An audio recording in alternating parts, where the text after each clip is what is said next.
Welcome to the deep dive. We know you're looking to get smart, fast, and without that feeling of drowning in information. Exactly. We aim to cut through the noise. And today, we're tackling a really fundamental skill, time management.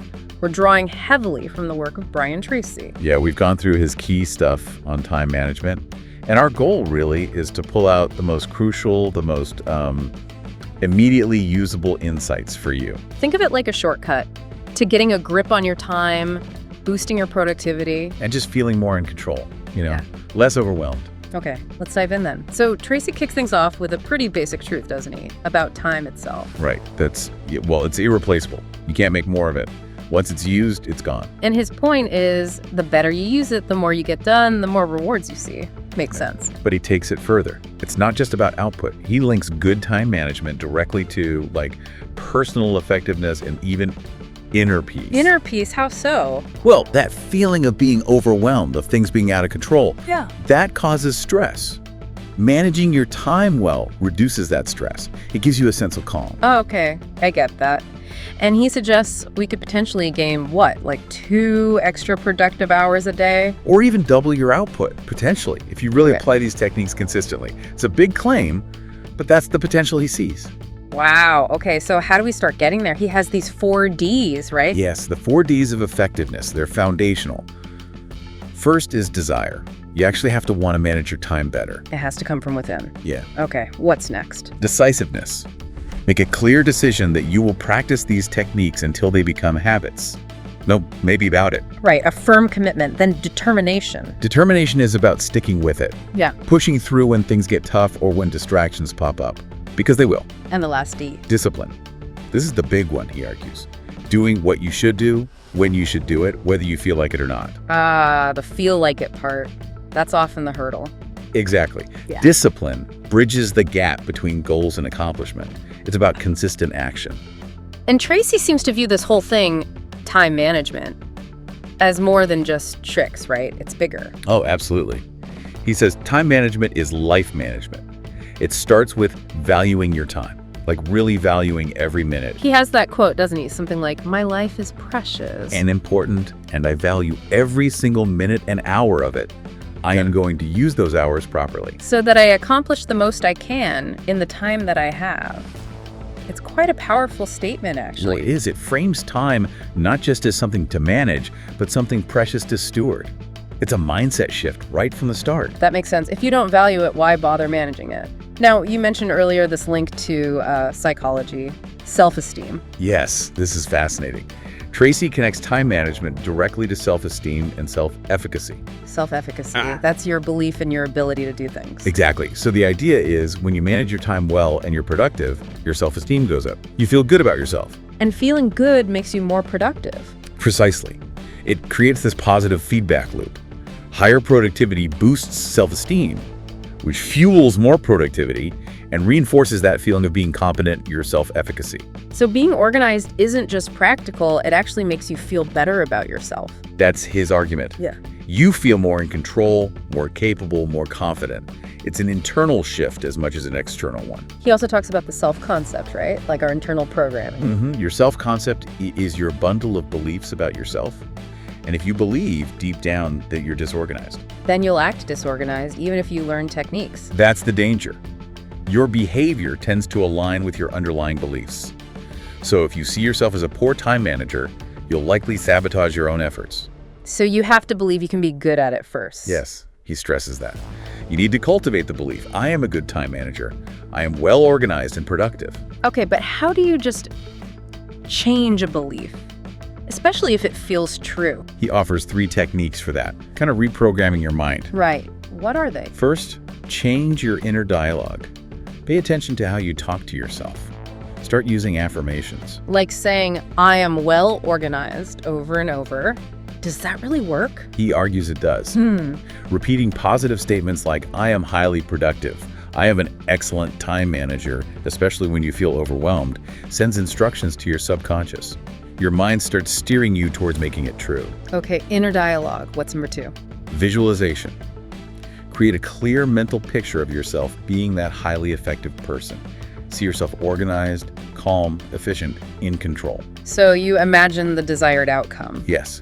The clearer that mental image, the more your subconscious works to bring it about. You're creating a mental blueprint. Interesting. And the third one. Act as if. Basically, fake it till you make it. So just pretend you're already amazing at time management. Kinda, yeah. Ask yourself, how would a really efficient person handle this? And then do that. He suggests the very act of behaving that way can start to create the genuine feeling of efficiency. So affirmations, visualization, and acting the part, it's all about shaping that internal landscape first. Exactly. Because that's what drives the external results. Now, shifting gears a bit, Tracy also talks about values, right? Connecting time management to what's really important to us. Yes, this is critical. Effective time management isn't just about efficiency. It's about aligning your actions with your deepest values. Why is that so important? Because if you're constantly working on things that don't align with what you truly care about, you'll feel resistance, stress, maybe even burnout. There's no internal motivation. But if your work does reflect your values, Then you have natural energy, enthusiasm. It doesn't feel like such a struggle to manage your time because you're intrinsically motivated. Living consistently with your values is energizing. so first step is figuring out what those values actually are. Precisely. And he offers some exercises for that, some sentence completions to get you thinking. Oh yeah, like what? Things like completing. I am, people are, life is, and my biggest goal in life is. Simple prompts, but probably quite revealing. They can be. Your answers can uncover your core beliefs and values. He also suggests thinking hard about your biggest hopes for your career, your family. Getting clear on these things provides your why. And knowing your why helps you decide what to spend your time on. Absolutely. It gives you a compass for making those time management choices authentic and sustainable for you. This leads nicely into the idea of vision and mission, doesn't it? Thinking bigger picture. Yes. Tracy emphasizes what he calls slow thinking, taking deliberate time to reflect on what you're actually trying to achieve before you jump into action. He has that funny story, right? About the couple driving. Yeah, driving diligently to Phoenix when they meant to go to Los Angeles. It perfectly illustrates acting efficiently but without the right goal. Wasted effort. Or that quote about fanaticism. Redoubling efforts when you've forgotten the aim. Exactly. It's about ensuring the ladder is leaning against the right wall before you start climbing furiously. Start with the end in mind, as Covey said. Precisely. What's the long-term vision? What difference do you want to make? Tracy argues that just working to pay the bills isn't enough for sustained motivation. You need something bigger, a sense of purpose. Yes, working towards something beyond yourself, something that contributes positively, provides that deeper commitment. It fuels the discipline needed. And it involves asking questions like, how am I doing this? And is there a better way? Right. Constantly evaluating your approach. Questioning assumptions, because as Drucker noted, faulty assumptions are often behind failures. Always look for faster, simpler, better ways. That mindset of continuous improvement. Okay, so we need values, vision. Right. What about practical planning? Planning. Tracy is huge on this. He says successful time managers are always planners. They make lists, detailed lists for big goals and daily tasks. And he has that rule about planning time-saving execution time. The 10-to-1 rule. Every minute spent planning saves 10 minutes in execution. That's a massive ROI on planning time. Wow. So how does he suggest we make these lists? Get clear on the goal first, then brainstorm every single step needed to get there. Write it all down. Okay, a brain dump. Then what? Organize the list. 2 ways. By sequence what needs to happen first, second, third, and by priority. Which tasks are most important? Priority links back to that 80-20 rule, I bet. Exactly, the Pareto principle. He emphasizes focusing on the vital few tasks, the 20%, that will likely give you 80% of the results. And these plans aren't set in stone, right? No, definitely not. You need to review and revise them regularly. Plans almost always need adjusting as you go. Expect roadblocks. For bigger goals, he has those specific questions to ask. Yeah, 4 key ones. What are the obstacles? What knowledge or skills do I need? Whose help do I need? And who is the most important person whose support I must have? Thinking through those up front seems like it would save a lot of hassle later. It forces you to be strategic, anticipate problems, and line up resources and support before you hit a wall. Okay, what about managing bigger things, like projects? He talks about charting your projects. Most work, he says, can be seen as projects, jobs with multiple steps. And the key tool? The humble checklist. Seriously, a written sequence of steps created before you start. Again, planning saves execution time. How do you create that checklist effectively? Define the successful outcome first. What does a done look like? then work backward. What are all the steps needed to get from here to there? That backward planning sounds useful for complex stuff. It really is. It helps break things down. He also mentions PERT charts briefly, visual tools for mapping tasks, times, and dependencies, identifying the critical path. And we should always remember Murphy's Law. Definitely. Anything that can go wrong will go wrong. Yeah. So build in buffer time, have contingency plans. And crucially, assign responsibility. Absolutely critical. Who does what, by when, to what standard.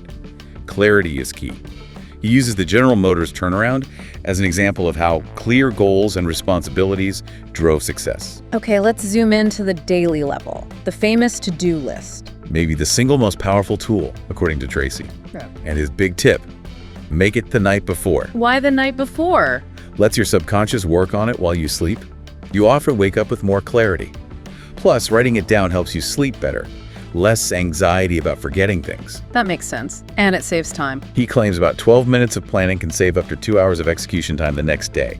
It gives you immediate focus when you start working. So you have the list. How do you prioritize it? He has a system for that too, right? The ABCDE method. It's all about prioritizing based on consequences. Okay, break it down. A. A, tasks are must do. Very important. Significant consequences, positive or negative, if you do or don't do them. If you have multiple A tasks, you'd label them A1, A2, etc. Got it. B. B tasks are should do, important, but the consequences are milder. The rule is, never do a B task when an A task is still undone. C. C tasks are nice to do, things like calling a friend or having coffee. No real consequences if you don't do them. Tracy warns these are tempting time wasters. Never do a C if A or B tasks remain. Okay, A, B, C. What about D and E? D is for delegate. Tasks you can give to someone else to free up your time for your A tasks. He suggests delegating anything someone else can do 70% as well as you. 70% rule. That's a good benchmark. And E. E is for eliminate. Tasks you can just stop doing altogether because they're no longer necessary or valuable. Ask, what would happen if I just didn't do this? If the answer is not much, eliminate it. So A, B, C, D, E helps you focus on the high consequence A tasks first. Exactly. It forces you to think about the real impact of each task. He also mentions a not-to-do list. Yeah, kind of the flip side. Knowing what not to do is just as vital. These are low-value activities you consciously decide to avoid. Learning to say no. Absolutely. He calls no one of the greatest time-saving words. Say no to anything that isn't a high-value use of your time. Protect your A tasks. It all seems to boil down to priorities, doesn't it? Fundamentally, yes. Tracy says after all his research, time management really comes down to one thing. Figure out the most important task you could be doing right now, and then do it until it's finished. Simple, but not easy. He brings back the Pareto principle here, too. The 80-20 rule, constantly. Reminding us that 20% of our activities likely yield 80% of our results. Find that 20% and focus relentlessly there. Don't get bogged down in the trivial 80%. He has that thought experiment, too. If I had to leave for a month tomorrow, what would I absolutely have to get done before I left? It instantly clarifies your real priorities. It cuts through the noise. and avoid majoring in minors. Doing easy little things first. Yeah, that common trap. Tackling the small stuff feels productive, but it means you postpone the big, important, often harder tasks. Resist that urge. What if you're genuinely unsure what your most important tasks are? Ask. Tracy's very direct about this. Ask your boss. What are the 3 most important things I do that contribute the most value? Ask colleagues. Ask your spouse even. Get clarity. And help your team find their big 3, too. Definitely. Clear priorities for everyone improves overall team effectiveness. Okay, priorities set, list made. How do we stay on track during the day? Ah, the million-dollar question. Tracy says the most important question in time management is, what is the most valuable use of my time right now? Asking that repeatedly through the day. Yes. It acts like a compass. It constantly pulls you back to your highest priority whenever you start to drift or get distracted. He uses that quadrant model too, doesn't he? Urgent versus important. Right. Quadrant 1. Urgent and important. Crises, deadlines, you have to deal with these. Quadrant 2. Important, but not urgent. This is the crucial one for long-term success. Planning, relationship building, learning, preventing problems needs proactive scheduling. Quadrant 3. Urgent, but not important. The quadrant of delusion. Interruptions, some meetings, emails that feel urgent but don't advance your key goals. Big time trap. And 4? Not urgent and not important. The quadrant of waste. Trivia, time wasters, some scrolling. Aim to eliminate this. So focus on 1, proactively schedule 2, minimize or delegate 3, and eliminate 4. That's the strategy. Be aware of where you're spending your time and consciously shift towards quadrants 1 and especially 2. This connects to key result areas, or KRAs. Exactly. KRAs are the main things you're paid to do, your core responsibilities where you need to get results. Ask yourself, why am I actually on the payroll? What makes something a KRA? It's essential, you're 100% responsible for it, and it's largely under your control. Usually you have maybe 5 to 7 key ones. Again, if unsure, ask your boss. And there's that other key question. What can only I do that, if done really well, will make a real difference? Identifying your unique, high-leverage contributions. Like prospecting and closing for a salesperson, or planning and delegation for a manager. Right. Focusing on those things only you can do well is crucial. Problems often arise when managers drop the ball on one of their KRAs. Oh, once you know your KRAs, that brings us back to delegation. Yes. Using that 70% rule again, delegate tasks someone else can do reasonably well, 70% plus, to free you up for your highest value KRA activities. It's not just offloading, it's strategic capacity building. Absolutely. It empowers others and lets you focus where you add the most unique value. Prevents you getting stuck in the weeds. Okay, let's talk focus. Concentration. Super important.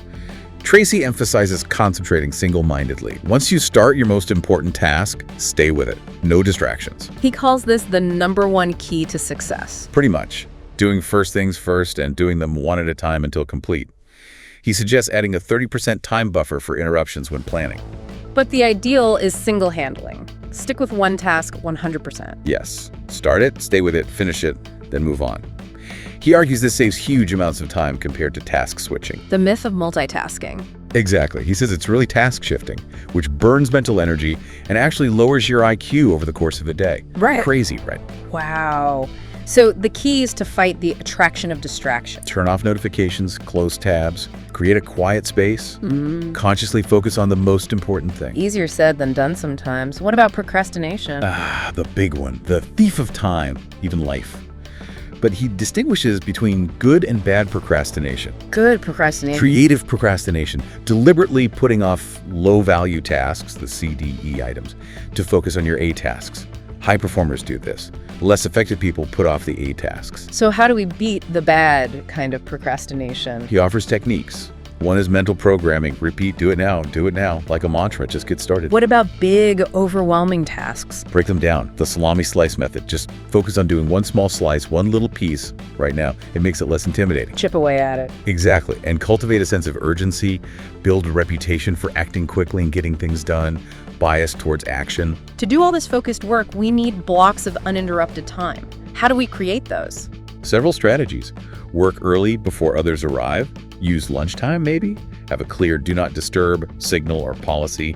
Maybe work an extra focused hour at the start or end of the day. Those dedicated blocks can really boost productivity. Dramatically. It's where the deep work happens. But interruptions still happen. Calls, emails, people dropping by. Major time wasters. Tracy advises, work all the time you work. Start immediately. Avoid chit-chat during focus time. Screen calls. Set specific times for email. And ask others how you waste their time. That takes courage. It does.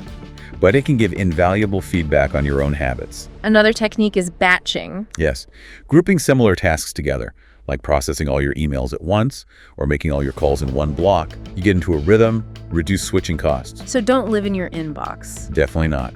Check email maybe a few times a day, max. Maybe use an autoresponder. He tells that story of the journalist deleting 700 emails. Liberating. Wow. Okay. Managing the phone. Control it. Don't let it control you. Screen calls. Use voicemail. Turn it off during meetings and focus time. Schedule calls. Have an agenda. Be brief. Set appointments to avoid phone tag. Makes sense. And meetings, often seen as a huge time sink. They often are. Tracy says a huge percentage of meeting time is wasted. Always have a clear reason.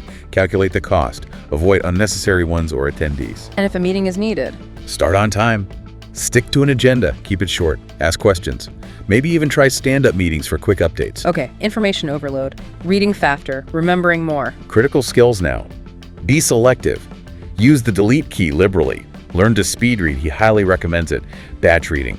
Skim, rip, and read articles. And decide not to read irrelevant stuff. That's a huge time saver right there. Use downtime for reading you do need to do. What about personal development? Crucial for increasing your value and results. Continuous learning, Read daily, listen to audio programs during commutes, attend seminars by practical experts, maybe 4 times a year. Always be learning, always be growing. That's the idea. It compounds over time. And finally, our workspace. Does that matter? Big time. A clean, organized desk helps you focus. Drucker noted effective execs often have clear desks. Put everything away except what you're working on right now. Clutter creates distraction. Physical clutter often reflects mental clutter. An organized space supports an organized mind and reinforces feelings of efficiency. So bringing this all together, what's the ultimate point of all this time management stuff? It's not just about becoming a productivity machine. Tracy emphasizes it's about balance, moderation, improving the overall quality of your life. More pleasure, more happiness. He mentions 3 key areas for quality of life. Your work and career satisfaction, your inner life, peace of mind, health, and your relationships, family, friends. And getting enough sleep. Can't forget that. Prioritizing loved ones. Absolutely. He shares that observation about people nearing the end of life. They never wish they'd spent more time at the office. Exactly. It puts it all in perspective. Effective time management should serve your life goals, not become the goal itself. So for everyone listening, the challenge is to maybe pick just 1 or 2 ideas from this deep dive. Yeah, something that resonated. What's one thing you could start doing differently, maybe even today? What's your biggest takeaway? Or maybe what specific technique are you thinking, okay, I need to try that? Food for thought. Hopefully this gives you some tools to gain more control, more productivity, and ultimately more fulfillment.